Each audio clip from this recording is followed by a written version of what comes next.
Hello everyone. आज हम लोग अपना एक नया चैप्टर स्टार्ट करने जा रहे हैं जिसका नाम है cash flow statement. Most awaited chapter और ये क्लास 12th का सबसे स्टैंडर्ड चैप्टर है ना। Like fundamental of partnership, like issue of shares, ये भी हम लोग का एक स्टैंडर्ड चैप्टर है कैश फ्लो स्टेटमेंट। तो बच्चों, ये सब वो ज्ञान का बात है जो जनरली ऑफिशियली हम लोग लिखते नहीं है, पर रियलिटी यही है। इसको कॉपी वर्क करिएगा। सबसे पहला, this chapter is governed by accounting standard 3। बच्चों, क्लास 11th में और क्लास 12th में दोनों बार हम आप लोगों को एक ज्ञान दिए हैं जिसका नाम है accounting is an art as well as science. तो साइंस का मतलब क्या होता है कि जहां जहां लॉ लगेगा अकाउंटिंग एज पर लॉ करेंगे, जहां जहां अकाउंटिंग स्टैंडर्ड लगेगा वहां पर accounting as per accounting standard करेंगे। जैसे डेप्रिसिएशन का अकाउंटिंग हम लोग करते थे एज पर अकाउंटिंग स्टैंडर्ड 10, ठीक है, जो क्लास 11th में पढ़े थे। बिल्स ऑफ एक्सचेंज का अकाउंटिंग करते थे एज पर लॉ। कंपनीज का जो अभी तक हम लोग अकाउंटिंग करते हैं, पार्टनरशिप का जो अकाउंटिंग करते हैं, वो किस पे था? As per accounting as per the law. हम लोग कंपनीज का अकाउंटिंग कंपनी लॉ के हिसाब से किए, पार्टनरशिप का अकाउंटिंग पार्टनरशिप लॉ के हिसाब से किए। अच्छा, जगह जगह अकाउंटिंग स्टैंडर्ड का भी रेफरेंस लगा। जहां जहां गुडविल का ट्रीटमेंट आता था वहां पर अकाउंटिंग स्टैंडर्ड 28 का ही हम लोग रेफरेंस लेते थे। तो उसी तरीके से कैश फ्लो स्टेटमेंट, इसमें जो भी ज्ञान है वो सारे का सारा अकाउंटिंग स्टैंडर्ड 3 में लिखा हुआ है। और रिवाइज इसलिए लिखा गया है क्योंकि जो अकाउंटिंग स्टैंडर्ड 3 है वो समय के साथ हमेशा अपग्रेड होते चलता है। तो अपग्रेड होते चलता है तो वो उसका क्या है? रिवाइज्ड वर्जन है। तो अकाउंटिंग स्टैंडर्ड 3 के नाम में ही रिवाइज लिखा हुआ है, इसलिए हम भी यहां पर लिखे। ठीक है, मतलब चैप्टर का नाम में ही लिखा हुआ है अकाउंटिंग स्टैंडर्ड 3 रिवाइज्ड। चैप्टर का नंबर ही ऐसा ही है। तो ये चैप्टर किससे गवर्न होता है? Accounting standard 3। मतलब इसमें जो ज्ञान है वो अकाउंटिंग स्टैंडर्ड 3 वाला है। अच्छा, दूसरी बात, कैश फ्लो स्टेटमेंट कंपनी के फाइनेंशियल स्टेटमेंट का पार्ट होता है। कैश फ्लो स्टेटमेंट कंपनी के फाइनेंशियल स्टेटमेंट का पार्ट होता है। अगर हम आपको फाइनेंशियल स्टेटमेंट ऑफ कंपनी बोलकर चैप्टर पढ़ाए हैं तो बच्चों, फाइनेंशियल स्टेटमेंट का अगर आप डेफिनेशन देखोगे तो उसमें बताया गया है कि फाइनेंशियल स्टेटमेंट में statement of profit and loss आता है, बैलेंस शीट आता है, नोट्स टू अकाउंट्स आता है और चौथे नंबर पे कौन आता है? कैश फ्लो स्टेटमेंट आता है। तो कैश फ्लो स्टेटमेंट ये फाइनेंशियल स्टेटमेंट का पार्ट होता है। किसके फाइनेंशियल स्टेटमेंट का? कंपनी का।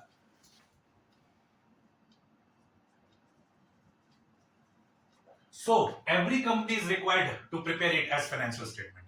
ठीक है, तो सारे कंपनी को मैंडेटरी है कि कैश फ्लो स्टेटमेंट बनाना ही होगा।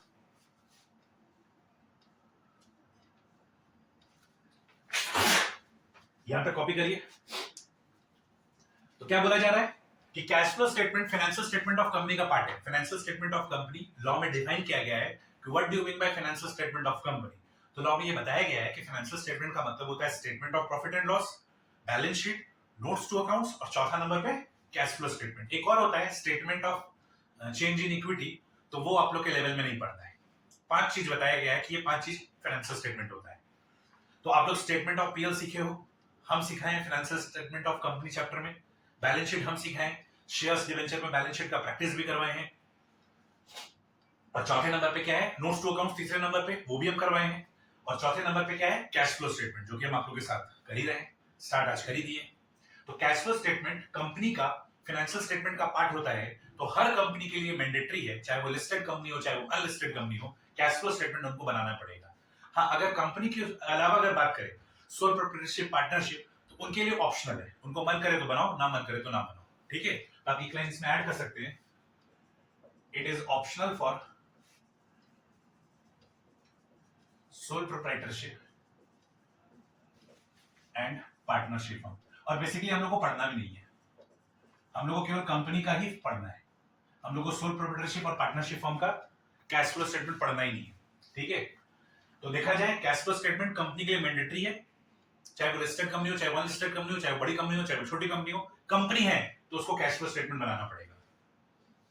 ठीक है, लेकिन सोल प्रोप्राइटरशिप और पार्टनरशिप के लिए ये मैंडेटरी नहीं है। उनको मन करे तो बनाए, ना मन करे तो ना बनाए ना। अब आते हैं हम लोग अपने समझने के लिए कैश फ्लो स्टेटमेंट क्या होता है। Cash flow statement is an extended version of cash book. Cash book में क्या करते थे बच्चे? याद है कैश बुक में क्या करते थे? हम लोग कैश और बैंक ट्रांजैक्शन को रिकॉर्ड करते थे। जो भी पैसा आता था डेबिट, जो भी पैसा जाता था क्रेडिट। कैश और बैंक कॉलम बनाते थे, जो भी पैसा आता था डेबिट और जो भी पैसा जाता था क्रेडिट। तो ये उसका एडवांस वर्जन है कैश फ्लो स्टेटमेंट। इसमें भी क्या करना है हमको? जो कैश एंड कैश इक्विवेलेंट आ रहा है और जा रहा है वो हमको दिखाना है। ठीक है, क्या होता है कैश और कैश इक्विवेलेंट डिस्कस करेंगे। तो जो भी कैश एंड कैश इक्विवेलेंट आ रहा है, जा रहा है, हमको उसको एक स्टेटमेंट के रूप में दिखाना है, एक स्टेटमेंट में दिखाना है, ठीक है, आप लोगों को नोट्स प्रोवाइड किया हुआ है, नोट्स का पेज नंबर 5, 6, 7 देखो कितना बड़ा फॉर्मेट है। ठीक है, देखकर टेंशन में मत आ जाना कि 5, 6, 7 इतना बड़ा फॉर्मेट है। वो फॉर्मेट लिटरली उतना बड़ा है, पर हम आपको याद बहुत इजी वे में करवा देंगे। ठीक है, एश्योर्ड रहो, हम आपको बहुत इजी वे में याद करवा देंगे। याद करवा देने का मतलब ये नहीं होता है कि हम करवाएंगे आप याद नहीं करोगे तो कैसे याद होगा। याद करने का करवाने का मतलब ये होता है कि हम जैसे जैसे आपको बोलेंगे याद करने के लिए, वो ट्रिक अप्लाई करना तो आपको तुरंत याद हो जाएगा।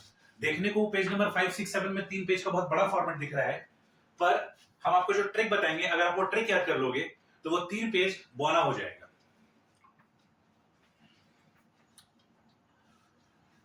तो आज हम लोग कैश फ्लो स्टेटमेंट स्टार्ट किए बच्चों। तो सबसे पहला बात क्या सीखे कि कैश फ्लो स्टेटमेंट किससे गवर्नड होता है? Accounting standard 3। गवर्नड होने का मतलब है कि यहां पर जो कुछ भी करेंगे वो अकाउंटिंग स्टैंडर्ड 3 में दिए गए गाइडलाइन के हिसाब से करेंगे। कैश फ्लो स्टेटमेंट चूंकि कंपनी का फाइनेंशियल स्टेटमेंट का पार्ट होता है, तो सारे के सारे कंपनी को मैंडेटरी है कि कैश फ्लो स्टेटमेंट बनाना ही होगा। तो सर आखिर कैश फ्लो स्टेटमेंट होता क्या है? तो ये कैश बुक का एडवांस वर्जन होता है। यहां पर कैश एंड कैश इक्विवेलेंट का इनफ्लो और आउटफ्लो दिखाया जाता है। ठीक है, इनफ्लो और आउटफ्लो दिखाया जाता है। कैसे दिखाया जाता है वो आप फॉर्मेट देख ही रहे हैं पेज नंबर 5, 6, 7 में। ठीक है, that seems to be horrible but believe me that is very easy. ठीक है, हम जैसे जैसे ट्रिक बताएंगे वैसे वैसे फॉलो करना, आराम से आपको इजी लगेगा। Next, accounting standard 3 prescribes that cash flow statement is CFS मतलब cash flow statement. Accounting standard 3 prescribe that cash flow statement is prepared by either direct method और इनडायरेक्ट मेथड। अकाउंटिंग स्टैंडर्ड 3 में cash flow statement बनाने का 2 method दिया गया है।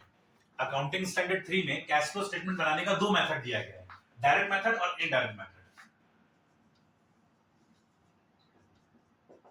Not in syllabus. ये जो डायरेक्ट मेथड है ना बच्चों, कभी क्लास 12 के सिलेबस में रहा ही नहीं है, कभी नहीं।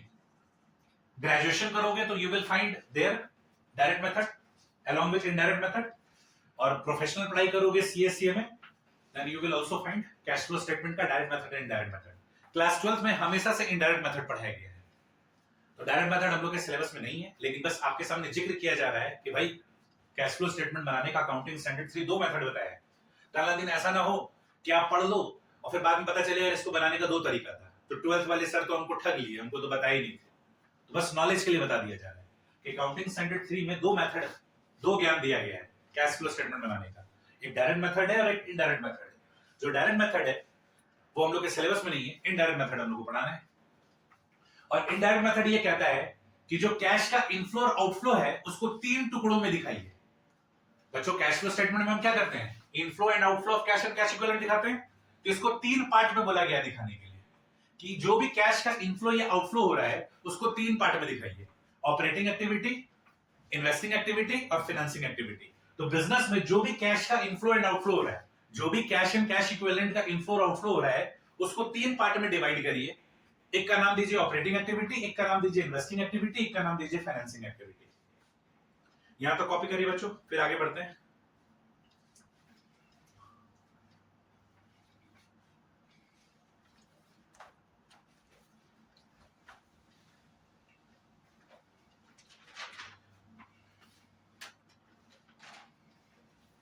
बच्चों आज का क्लास थ्योरेटिकल ज्ञान देंगे, कल का क्लास थ्योरेटिकल ज्ञान देंगे, मतलब 2 क्लास जो होगा वो थ्योरेटिकल ज्ञान होगा।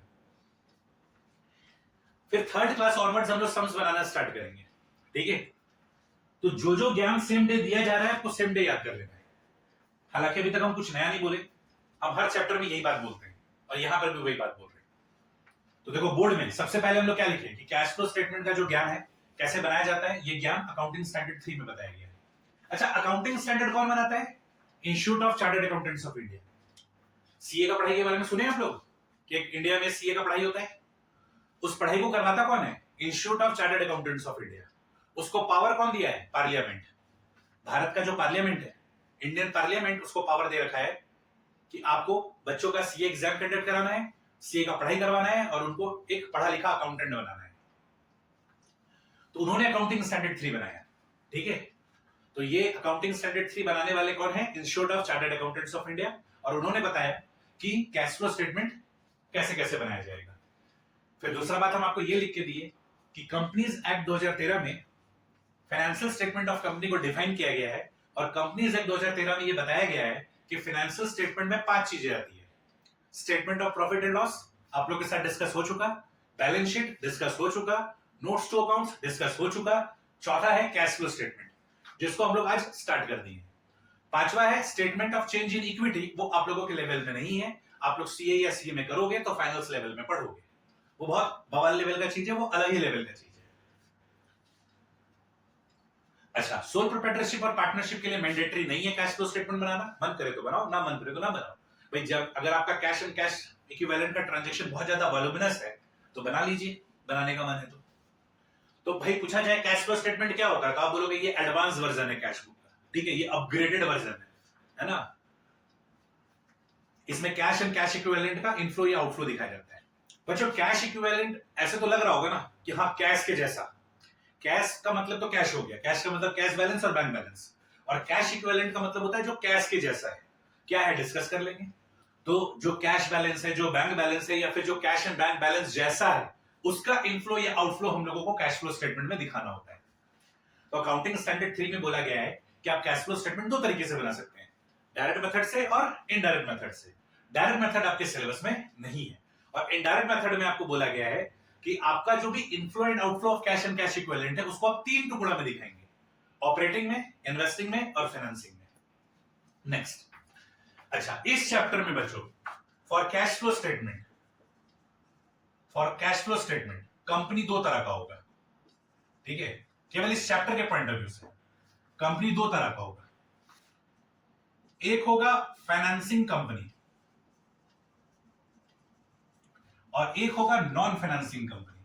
नाम से पता चल रहा है वो कंपनी जो फाइनेंस का काम करती है, ठीक है, जो उधार लेती है उधार देती है, ठीक है। तो जो फाइनेंसिंग कंपनी है वो हो गई फाइनेंसिंग कंपनी, और जो फाइनेंस वाला काम नहीं करती that is non financing company. जैसे अगर हम एग्जांपल लें, आप लोग नाम सुने होंगे बजाज फाइनेंस, ठीक है, आप लोगों को मोटर व्हीकल वगैरह का लोन लेना है, गाड़ी वगैरह का लोन वगैरह लेना है, मोबाइल वाइल खरीदने का छोटा मोटा जो लोन वगैरह रहता है, ये सारे का सारा यहां से सैंक्शन हो जाता है। और भी नाम है Mahindra and Mahindra financial service limited. हम आप लोग के लिए कुछ नाम लेकर आए हैं सो डैट की पढ़ो तो फील हो।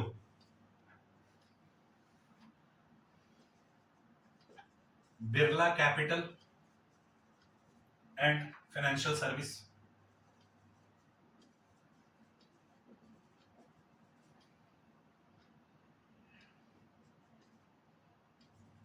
इंडस फाइनेंशियल लिमिटेड, ये सब फाइनेंसिंग कंपनी है, ठीक है। ये भी पब्लिक से पैसा उठाती है लोन के रूप में। कैसे उठाती है? ये लोग एफडी करवाती है कि आप एफडी करवाइए। अरे आप बैंक में अगर एफडी कर रहे हो तो आपके लिए इन्वेस्टमेंट है ना, बैंक के लिए तो एक तरह का लोन है। बैंक अगर आपसे एफडी लेती है तो बैंक क्या दिखेगी? इसको लोन ना बोलेगी। और जो बैंक से आप लोन लेते हो वो बैंक के लिए क्या इन्वेस्टमेंट है। भाई जो चीज मेरे लिए लोन होगा वो आपके लिए इन्वेस्टमेंट होगा, और जो मेरे लिए इन्वेस्टमेंट होगा वो आपके लिए लोन होगा। हम बैंक में एफडी कराते हैं, मेरे लिए इन्वेस्टमेंट है, बैंक के लिए लोन है। हम बैंक से लोन लेते हैं तो मेरे लिए लोन है, बैंक के लिए इन्वेस्टमेंट है।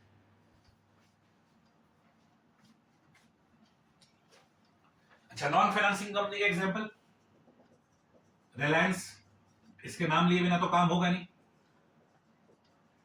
इंडिया का सबसे पुराना कंपनी आईटीसी। आईटीसी बच्चों इतना पुराना है कि अंग्रेजों के जमाने का है। आईटीसी इंडिया का सबसे पुराना कंपनी है, अंग्रेजों के जमाने का है। डाबर लिमिटेड, ठीक है, तो ये सब क्या है? Non financing company. तो फाइनेंसिंग कंपनी क्या करती है? पब्लिक से पैसा लेती है, पब्लिक में पैसा देती है, पब्लिक से इंटरेस्ट में पैसा लेती है, पब्लिक को इंटरेस्ट में पैसा देती है। ये लोग क्या करती है? आपसे पैसा लेकर दूसरी कंपनी के शेयर, डिबेंचर, बॉन्ड में पैसा लगाती है, फाइनेंसिंग कंपनी। और नॉन फाइनेंसिंग कंपनी क्या करती है? आपसे पैसा लेकर अपना बिजनेस करती है। जैसे डाबर लिमिटेड अगर आपसे पैसा लेगा कैपिटल के नाम पे यानी शेयर्स के नाम पे, तो उससे वो अपना प्रोडक्ट का मैन्युफैक्चरिंग एंड सप्लाई ये सब पे ध्यान देगा। अगर वो पब्लिक से लोन के रूप में, डिबेंचर के रूप में पैसा उठाता है तो सेम वो मैन्युफैक्चरिंग एंड प्रोडक्ट को लाइन अप करने में काम लगाएगा। लेकिन फाइनेंसिंग कंपनी का काम ही होता है पैसा में खेलना। आपसे उधार लिया, दूसरे को उधार दिया, आपसे उधार लिया, दूसरी जगह इन्वेस्ट कर दिया। तो दूसरे के पैसे से खेलता है बोलो।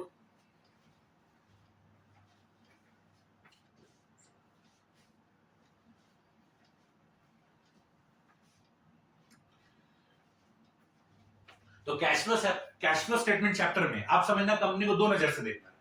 इस चैप्टर में आपके लिए कंपनी दो तरह का है, इस चैप्टर के लिए केवल एक फाइनेंसिंग कंपनी, एक नॉन फाइनेंसिंग कंपनी है। अगर क्वेश्चन साइलेंट रहेगा तो क्या मानोगे? Non financing company. क्या मानोगे? Non financing company.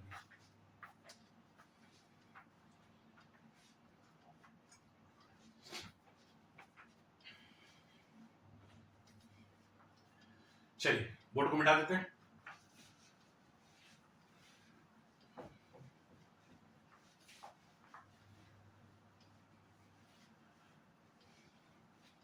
बोर्ड पर लिखते चलना बच्चों, cash flow statement for non financing company. तो कैश फ्लो स्टेटमेंट में क्या किया जाता है? कैश एंड कैश इक्विवेलेंट का इनफ्लो और आउटफ्लो दिखाया जाता है। अरे कैसे दिखाते हो तो डिस्कस कर ही लेंगे। अभी दिमाग में क्या सेट करो कि कैश फ्लो स्टेटमेंट में हम लोग कैश एंड कैश इक्विवेलेंट का इनफ्लो और आउटफ्लो दिखाते हैं। बात खत्म। इतना तो समझ में आ रहा ना, पैसा आना पैसा का जाना। तो नॉन फाइनेंसिंग कंपनी का जो कैश फ्लो स्टेटमेंट होता है, जो भी पैसा आता है या जाता है, उसको क्या बोला गया है? तीन टुकड़ा में बांटिए, ऑपरेटिंग एक्टिविटी, इन्वेस्टिंग एक्टिविटी और फाइनेंसिंग एक्टिविटी।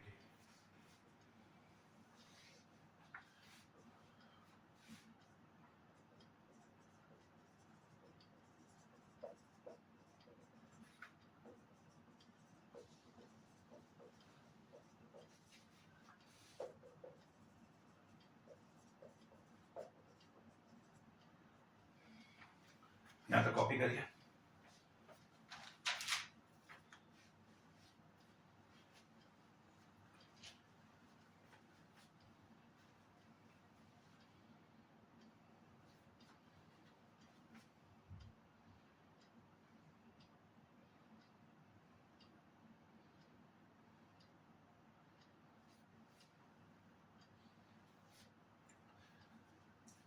पता है बच्चों, ऑपरेटिंग एक्टिविटी क्या होता है, इन्वेस्टिंग एक्टिविटी क्या होता है, फाइनेंसिंग एक्टिविटी क्या होता है, ये हम लोगों को डिफाइन किया गया है अकाउंटिंग स्टैंडर्ड 3 में। और सेम चीज हम आपको नोट्स में भी लिख के दी है। आप नोट्स को अगर गो थ्रू करोगे ना, तो इन page number 2, 3, 4 itself you will find कि सारे का सारा चीज एक्सप्लेन करके दिया हुआ है। ठीक है, और वो आपको नोट्स रीड करना है। वो नोट्स रीड करना है। नोट्स आपको इसलिए बना के दिया जाता है कि आपको पढ़ना है। ठीक है, तो अभी पढ़ना है, जितना समझ में आ गया वेल एंड गुड, नहीं समझ में आया तो चैप्टर खत्म होने के बाद दोबारा पढ़ना है, छोड़ना कुछ भी नहीं है। छोड़ना कुछ भी नहीं है। तो अगर हम लोग बात करें cash flow statement for non financing company, ठीक है, ऑपरेटिंग एक्टिविटी का मतलब होता है कि जो बिजनेस का मेन ऑपरेशन है। ठीक है भाई, वो एक्टिविटी जो कि बिजनेस का मेन ऑपरेशन है। राशन दुकान का ऑपरेटिंग एक्टिविटी क्या होगा? राशन खरीद बिक्री करना।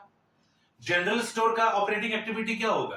राशन और जो जनरल लिपस्टिक, पाउडर, साबुन, ये सब खरीद बिक्री करना। कंप्यूटर दुकान का ऑपरेटिंग एक्टिविटी क्या होगा? लैपटॉप, कंप्यूटर, सॉफ्टवेयर का खरीद बिक्री करना, है कि नहीं? इलेक्ट्रॉनिक्स दुकान का ऑपरेटिंग एक्टिविटी क्या होगा? इलेक्ट्रॉनिक्स सामान का खरीद बिक्री करना। तो ऑपरेटिंग एक्टिविटी मतलब वो एक्टिविटी जहां पर हम लोग अपना मेन एक्टिविटी को डिस्क्लोज करते हैं। पर कैश फ्लो स्टेटमेंट में बोला गया है कि ऑपरेटिंग एक्टिविटी तो वो होगा ही होगा जो बिजनेस का मेन ऑपरेशन है, साथ ही साथ में वो चीज जो इन्वेस्टिंग एक्टिविटी नहीं है, जो चीज फाइनेंसिंग एक्टिविटी नहीं है, वो भी ऑपरेटिंग एक्टिविटी है। बच्चों ध्यान से सुनो, ऑपरेटिंग एक्टिविटी का मतलब होता है जो बिजनेस का मेन ऑपरेशन है। जनरल मीनिंग यही है कि अगर मेरा दवाई का दुकान है तो मेरा ऑपरेटिंग एक्टिविटी क्या होगा? दवाई का खरीदना और बेचना। अगर मेरा राशन का दुकान है तो ऑपरेटिंग एक्टिविटी क्या होगा? राशन खरीदना और बेचना, है ना? मेरा अगर इलेक्ट्रॉनिक्स का दुकान है तो ऑपरेटिंग एक्टिविटी क्या होगा? इलेक्ट्रॉनिक्स खरीदना और बेचना। पर कैश फ्लो स्टेटमेंट में बोला गया है कि ऑपरेटिंग एक्टिविटी का मतलब होता है कि जो आपका बिजनेस का मेन ऑपरेशन है, प्लस जो इन्वेस्टिंग नहीं है, जो फाइनेंसिंग नहीं है, वो भी ऑपरेटिंग एक्टिविटी आएगा। जो इन्वेस्टिंग एक्टिविटी नहीं है, जो फाइनेंसिंग एक्टिविटी नहीं है, वो भी क्या कहलाएगा? Operating activity. और ये गड़बड़ है। ये क्या है? गड़बड़ है। कैसे गड़बड़ है अभी आपको समझाते हैं। पहले आप ये समझो कि इन्वेस्टिंग एक्टिविटी में क्या आएगा, फिर आप समझना फाइनेंसिंग एक्टिविटी में क्या आएगा। तो बाकी जो बच जाएगा किस में आएगा? ऑपरेटिंग में आएगा। इन्वेस्टिंग एक्टिविटी में आता है purchase of property, plant and equipment.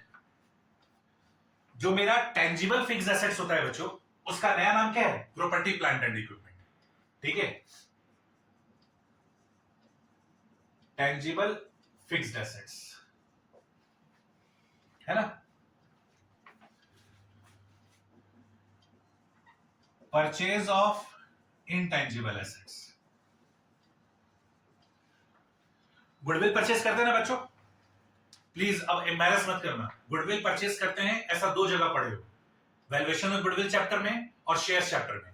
जब कभी भी हम किसी बिजनेस को टेक ओवर करते हैं और उसके कंसीडरेशन से ज्यादा कीमत पे करते हैं तो उसको क्या बोला जाता है? गुडविल बोला जाता है कि नहीं?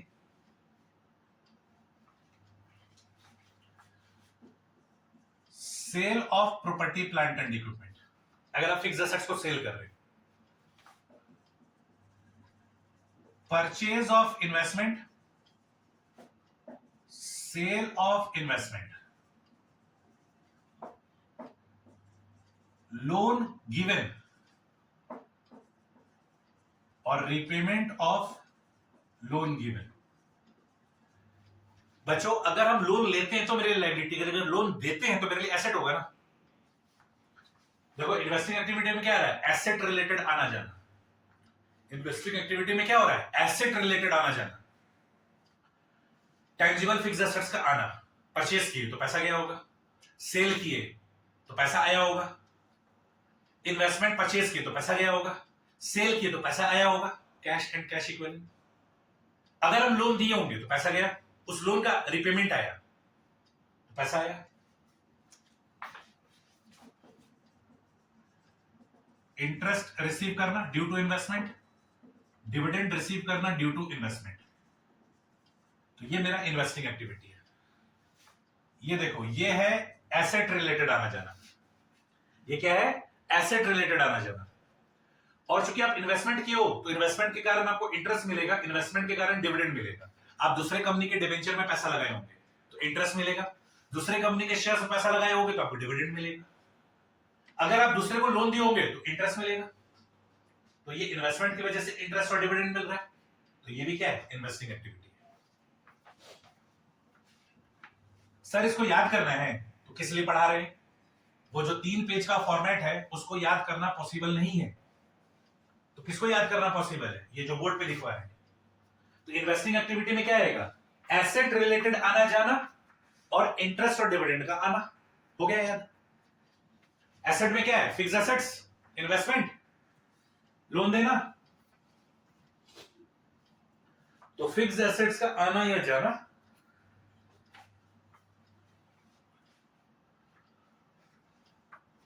इन्वेस्टमेंट का आना या जाना, लोन देना, उसका रिकवरी करना और उसके वजह से इंटरेस्ट और डिविडेंड रिसीव करना, तो ये इन्वेस्टिंग एक्टिविटी है। अच्छा, फाइनेंसिंग एक्टिविटी में क्या होता है? That is related with finance. Company में फाइनेंस क्या होता है? शेयर और डिवेंचर। कंपनी में फाइनेंस क्या होता है? शेयर और डिवेंचर। तो देखो issue of equity share, buyback of equity share.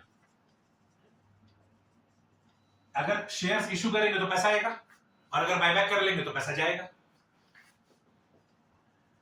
Issue of preference share, redemption of preference share. Preference share issue करेंगे तो पैसा आएगा और रिडेम्पशन यानी रिपेमेंट करेंगे तो पैसा जाएगा। आपको बार बार बताया गया है प्रेफरेंस शेयर का लाइफ 20 साल होता है, इंफ्रास्ट्रक्चर कंपनी के केस में 30 साल होता है, 20 + 10। तो आपको 20 + 10 ईयर में क्या कर देना है? रिडीम कर देना है।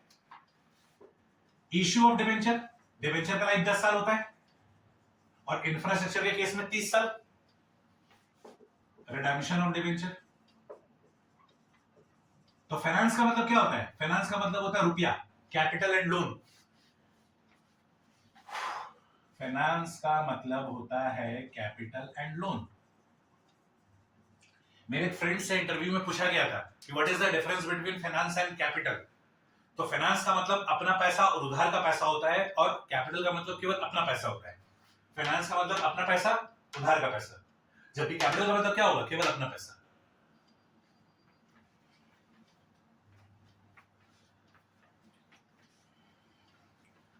तो कंपनी में कैपिटल कौन होता है? शेयर्स, कौन सा शेयर्स? इक्विटी शेयर और प्रेफरेंस शेयर। लोन में क्या होता है? डिबेंचर।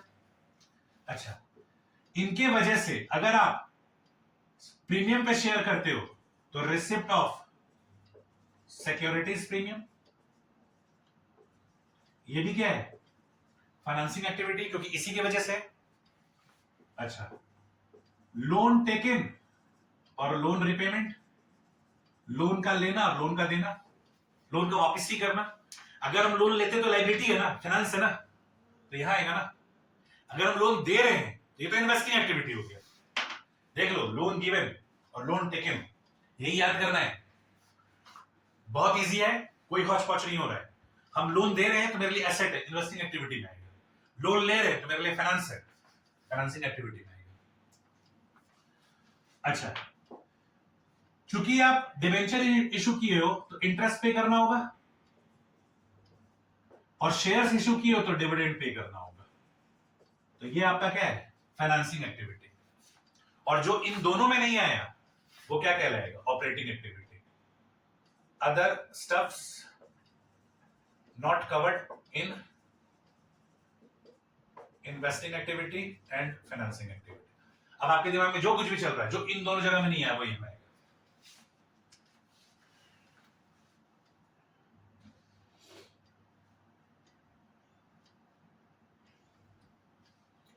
अच्छा, एक चीज और, ये शेयर या डिबेंचर इशू करेंगे तो इससे रिलेटेड एक्सपेंसेस भी तो होता है।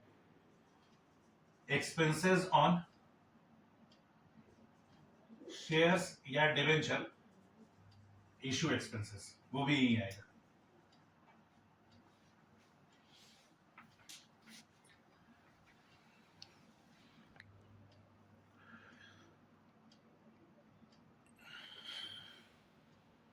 फटाफट फटाफट कॉपी करिए।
तो बच्चों, आपको ऐसे याद करना है कि अगर क्वेश्चन साइलेंट है तो वो कंपनी नॉन फाइनेंसिंग कंपनी है, मतलब वो फाइनेंस से रिलेटेड काम नहीं करती, वो अपना दूसरा काम करती है।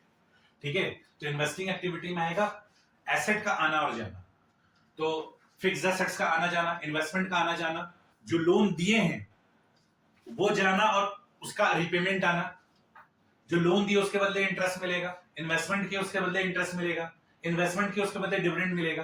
तो इन्वेस्टिंग की वजह से जो इंटरेस्ट और डिविडेंड रिसीव हुआ वो यहां आएगा।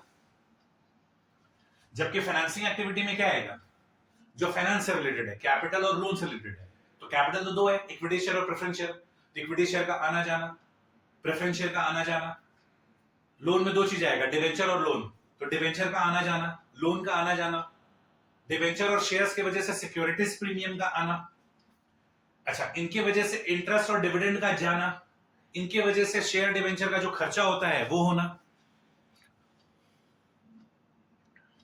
तो वो सारे का सारा क्या कहलाएगा? फाइनेंसिंग एक्टिविटी कहलाएगा। ठीक है, लिख लिया? तो आपको ये याद करना है, आपको ऐसे याद करना है, ये इन्वेस्टिंग एक्टिविटी है, ये फाइनेंसिंग एक्टिविटी है, बाकी जो बच जाएगा वो ऑपरेटिंग एक्टिविटी है, बाकी जो बच जाएगा वो ऑपरेटिंग एक्टिविटी है।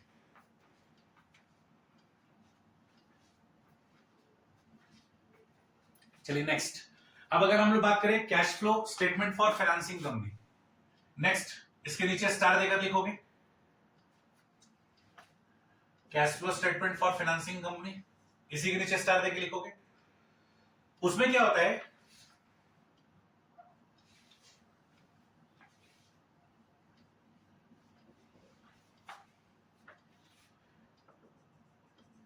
Interest received, interest paid, dividend received और डिविडेंड पेड, ये ऑपरेटिंग एक्टिविटी होता है। इसका काम ही यही है ना। तो इन्वेस्टिंग में से आप इंटरेस्ट रिसीव्ड और डिविडेंड रिसीव्ड हटा दो, और फाइनेंसिंग से इंटरेस्ट पेड और डिविडेंड पेड हटा दो, वो दोनों और ये दोनों, ये चार बन जाएगा ऑपरेटिंग, बाकी सब यही रहेगा।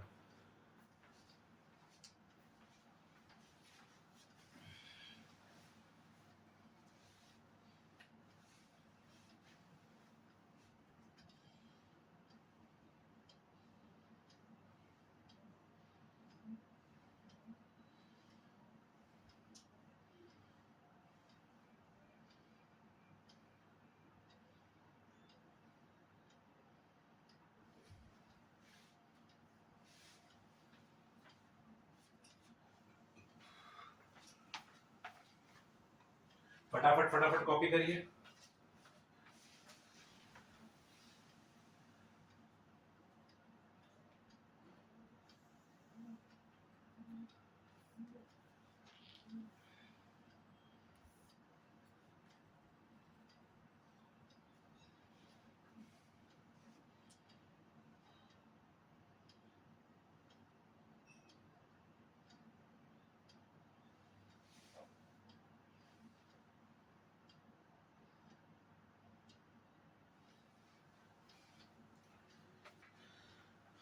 जल्दी जल्दी कॉपी करिए।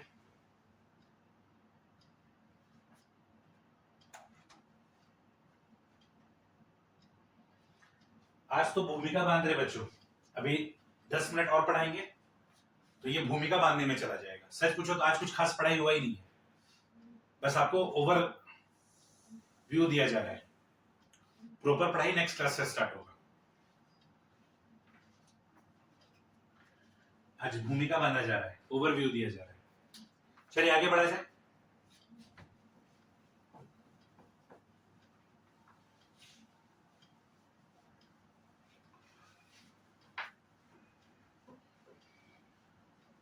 याद करने की कोशिश करना है, अगर याद नहीं होगा आज का क्लास तो 4-5 बार रीड करना है। बाकी नेक्स्ट क्लास के बाद, आज के बाद 2 क्लास और लगेगा, फिर उसके बाद सम स्टार्ट हो जाएगा।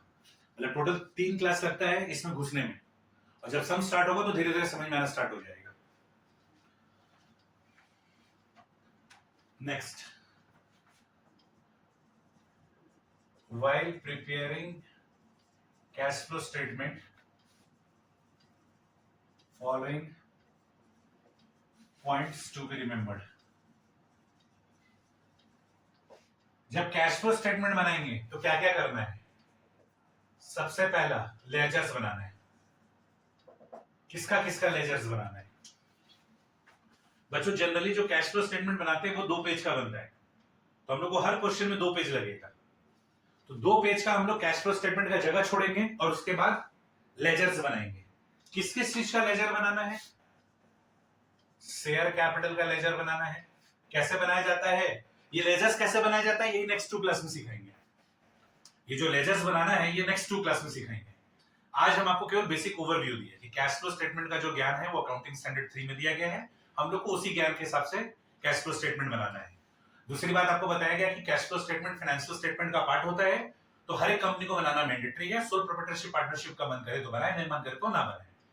Cash flow statement cash book का एडवांस वर्जन है। यहां पर कैश एंड कैश इक्विवेलेंट का इनफ्लोज और आउटफ्लोज दिखाया जाता है, ठीक है। फिर आपको बताया गया कि अकाउंटिंग स्टैंडर्ड 3 कहता है कैश फ्लो स्टेटमेंट बनाने का 2 मेथड है, डायरेक्ट मेथड और इनडायरेक्ट मेथड। डायरेक्ट मेथड हम लोग के सिलेबस में नहीं है। फिर आपको बताया गया कि कैश फ्लो स्टेटमेंट में जो इनडायरेक्ट मेथड बनता है उसमें बोला गया है कि जितना भी कैश एंड कैश इक्विवेलेंट का इनफ्लो या आउटफ्लो है उसको 3 पार्ट में डिवाइड करिए, ऑपरेटिंग, इन्वेस्टिंग, फाइनेंसिंग। फिर हम आपको ये बताएं कि इस चैप्टर में कंपनी 2 तरह का होता है इस चैप्टर के लिए, एक फाइनेंसिंग, एक नॉन फाइनेंसिंग। तो फाइनेंसिंग कंपनी के लिए ऑपरेटिंग, इन्वेस्टिंग, फाइनेंसिंग क्या होगा वो बताएं, और नॉन फाइनेंसिंग के लिए ऑपरेटिंग, इन्वेस्टिंग और फाइनेंसिंग क्या होगा ये बताएं।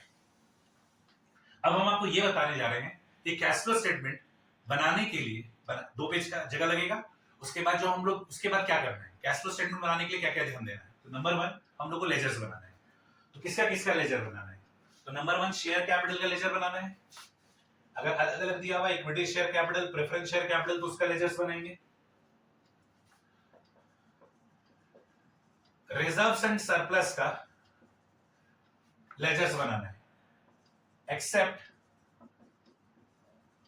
Surplus in statement of profit and loss. Reserves and surplus में statement of profit and loss होता है ना, इसका छोड़कर बाकी जो भी रिजर्व्स एंड सरप्लस देगा, ठीक है, सबका लेजर बनाएंगे। जो भी रिजर्व्स देगा, जो भी सिक्योरिटीज प्रीमियम देगा, जनरली हम लोग को क्या देता है, जनरली हम लोग को जनरल रिजर्व देता है और सिक्योरिटीज प्रीमियम मिलता है, तो इसका लेजर बनेगा। और क्या बनेगा? डिबेंचर्स का लेजर बनेगा,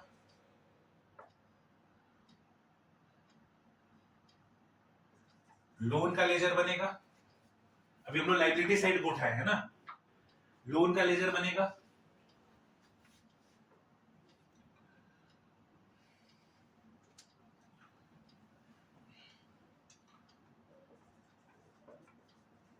लॉन्ग टर्म बोरिंग्स, इसमें हम लोग डिबेंचर्स का लेजर बनाएंगे और इसमें हम लोग लोन का लेजर बनाएंगे।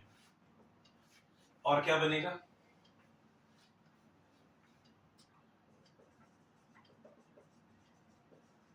शॉर्ट टर्म बोरिंग्स में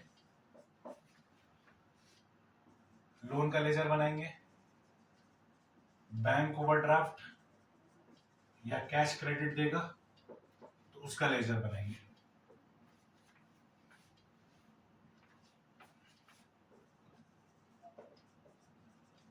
शॉर्ट टर्म प्रोविजंस में प्रोविजन फॉर टैक्स का लेजर बनाएंगे। नेक्स्ट 2 क्लास में आपको यही सिखाया जाएगा कि लेजर कैसे बनता है। उसके बाद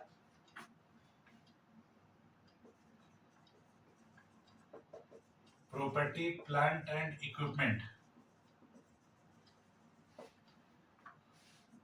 that is tangible fixed assets, इसका लेजर सिखाया जाएगा। एक्सेप्ट लैंड, एक्सेप्ट लैंड नहीं, लैंड का अलग लेजर सिखाया जाएगा, अदर्स का अलग लेजर सिखाया जाएगा। अदर्स में क्या क्या आएगा?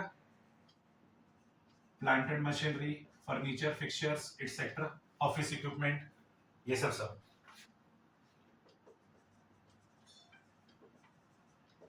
इंटेंजिबल एसेट्स का लेजर सीखेंगे, जिसमें बेसिकली हमको गुडविल, पेटेंट्स, ये सब का लेजर सीखना है।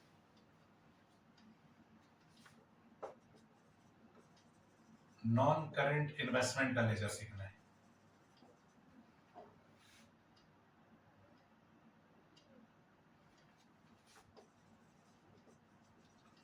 Long term loans and advances का सीखना है।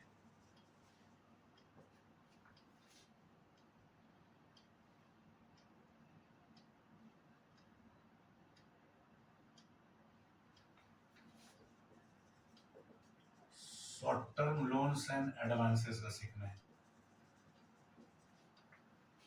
तो 1 2 3 4 5 6 7 8 9 10 11 12 13 14 15, मोटा मोटी 15 16 लेजर सीखना है। फटाफट फटाफट इसको कॉपी करिए, ये सब सीखेंगे नेक्स्ट क्लास में।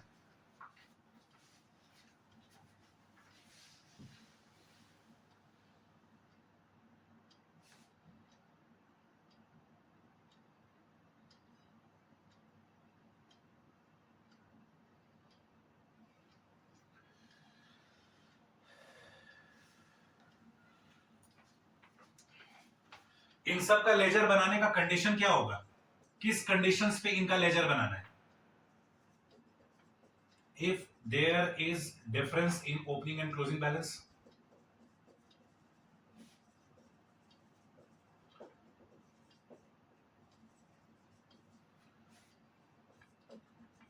if adjustments related to them are given, if adjustments are given,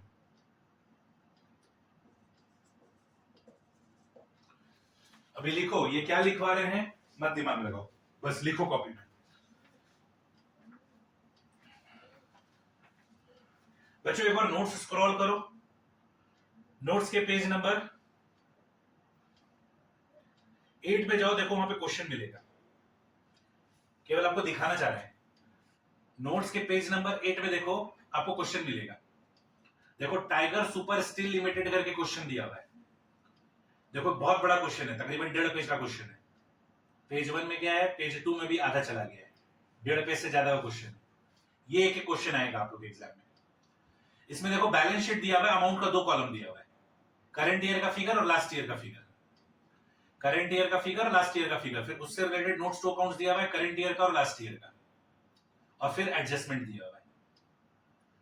तो आप देखो कि यहां पर जो भी आइटम्स है, जैसे नंबर 1 शेयर कैपिटल है, करंट ईयर 1,40,000 है, प्रीवियस ईयर 1,20,000 है, तो प्रीवियस ईयर को बोला जाएगा ओपनिंग बैलेंस और करंट ईयर को बोला जाएगा क्लोजिंग बैलेंस।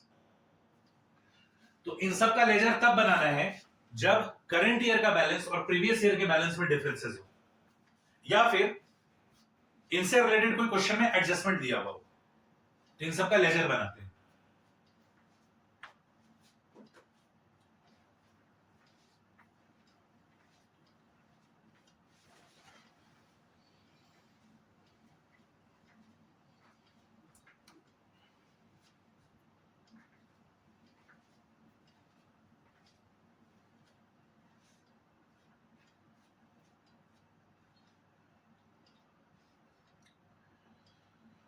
बच्चों आज जो कुछ भी पढ़ा रहे हैं उसको 3 बार कम से कम रिवाइज करवा दी कि हम क्या पढ़ाएं।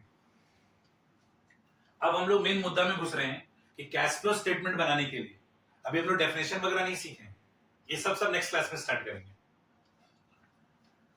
अभी केवल ओवरव्यू बांध रहे हैं। कैश फ्लो स्टेटमेंट बनाने के लिए आपको क्या क्या पॉइंट्स ध्यान देना होगा। नंबर 1, आपको लेजर्स बनाना पड़ेगा, और ये लेजर्स बनाने का कंडीशन क्या है, ओपनिंग और क्लोजिंग बैलेंस पर डिफरेंस होना चाहिए, या तो फिर एडजस्टमेंट क्वेश्चन में दिया हुआ रहना चाहिए।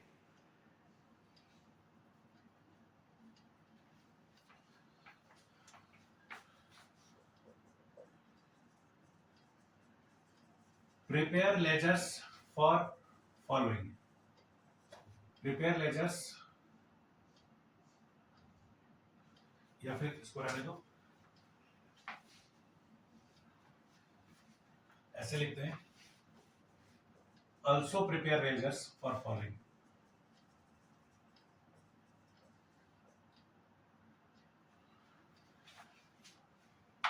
बच्चों शॉर्ट टर्म बोरिंग्स और शॉर्ट टर्म प्रोविजन के बगल में लिखो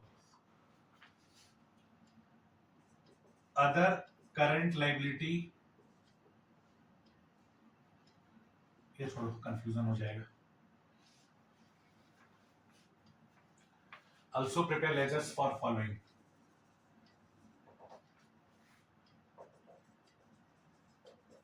interest received,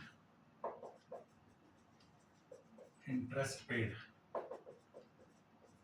dividend received, dividend paid. कैसे बनता है सब नेक्स्ट क्लास में सिखाएंगे।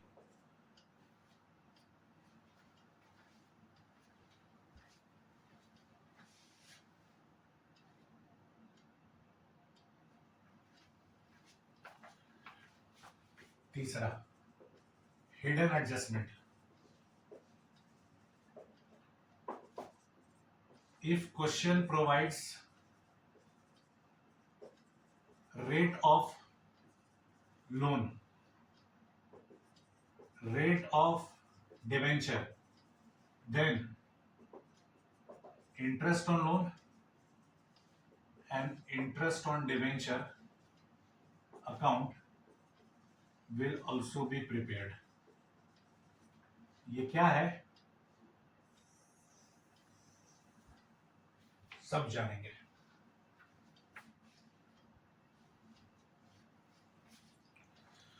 बस सब कॉपी कर लो।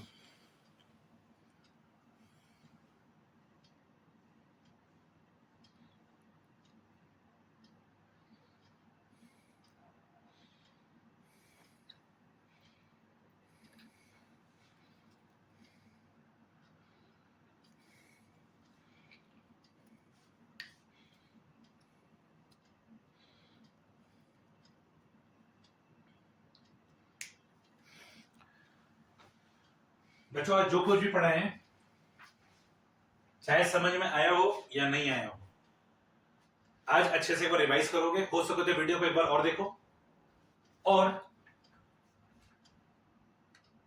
मैक्सिमम चीजों को याद करना है। सबसे इंपॉर्टेंट क्या था, फाइनेंसिंग कंपनी और नॉन फाइनेंसिंग कंपनी का जो हम एक्टिविटी वाइज बताए, किसमें क्या आता है क्या आता है क्या आता है, वो आपको एकदम पक्का पक्का रट्टा मारना है। और ये जो अभी बोर्ड पे लिखा हुआ है, ये तो समय के साथ ही हम आपको समझा पाएंगे। लिखवाना अभी पड़ता है, समझाएंगे समय आने पर। चलिए मिलते हैं नेक्स्ट क्लास में। Bye bye everyone, take care.